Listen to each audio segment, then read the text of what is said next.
దేవుని నామానికి స్తోత్రం కలుగును గాక. ప్రియులారా, యూట్యూబ్లోను స్టేటస్లోను వీక్షిస్తున్నటువంటి ప్రియ వీక్షకులందరికీ నా హృదయపూర్వకమైన వందనాలు. ఈరోజు ఒక చిన్న వాక్యంతో మీ మధ్యకు వచ్చాను. ప్రసంగి గ్రంథము 5వ అధ్యాయము 6వ వచనంలో ఇలాగా వ్రాయబడి ఉంది: నీ దేహమును శిక్షకు లోపరుచునంత పని నీ నోటి వలన జరగనీయకము. చూస్తారా ప్రియులారా, ఇక్కడ చూసినప్పుడు మనం ఏం చూస్తున్నాము అని అంటే దేహము, నోరు చూస్తున్నాం. అంటే ఏంటి? నోటికి దేహానికి దగ్గర సంబంధమే ఉంది కదా. చూడండి, నోరు మాట్లాడిన దాన్ని బట్టి మరి ప్రవర్తన ఉంటుంది. మన నోరు బాగుందనుకోండి, మంచిగా ఉంటుంది. మన నోరు గనక సరిగా లేదనుకోండి, ఈ వీపు మీద ఏం పడతాయి అని అంటే దెబ్బలు పడతాయి. అంచేత వీపు అంటుంది, ఓ నోరు, జాగ్రత్తగా ఉంచుకొని మాట్లాడు. నీవు జాగ్రత్తగా లేకపోతే శిక్ష ఎవరి మీద పడుతుందంటే నా మీద పడుతుంది, నాకు దెబ్బలు పడతాయని వీపు చెప్తుంది. రెండింటికి దగ్గర సంబంధం ఉంది కదా.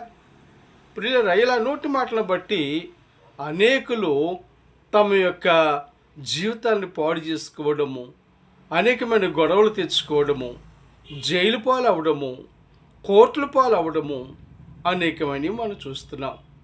అందుచేత మన నోరును అదుపులో ఉంచుకోవాలి. మన నోరును అదుపులో ఉంచుకుంటే అంతా క్షేమమే జరుగుతుంది. నోరు బిరుసుతనం ఉందనుకోండి, మన జీవితంలో చాలా నష్టాలని ఎదుర్కొంటాం. అలాగే బైబిల్లో ఒక ఆయన ఇలాగే మాట్లాడాడు. ఎవరితో?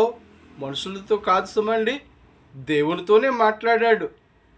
ఒక కయ్యూను అనేటువంటి ఆ ఒక అన్నగారు తమ్ముణ్ణి, హేబేల్ అనేటువంటి అతను మరి ఆ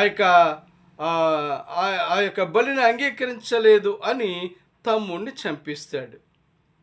దేవుడు అతని యొక్క ప్రవర్తన చూసి నీతిమంతుడైన తమ్ముడైనటువంటి హేబేలు కొరకు, నీ తమ్ముడైన హేబేలు ఎక్కడంటే నేను అతని కావలిగా ఉంచావా అని దేవునితో దురుసుగా మాట్లాడాడు. దానిని బట్టి దేవుడు ఏం చేస్తాడో తెలుసండి, అతనికి శాపకరమైన ముద్ర వేశాడు. అయితే ఈ రోజున నీ నోటి మాటలను బట్టి శాపాన్ని తెచ్చుకుంటున్నావా, దీవుని తెచ్చుకుంటున్నావా? ఆలోచన చేసుకో. ఎంతవరకు కూడా శాపాన్ని నేను తెచ్చుకుంటున్నానండి నా నోటి ద్వారా అంటే ఈరోజే మారు మనసు పొంది నీ నోటు దురుసు ఆపుకొని దేవుని మీద ఆనుకుని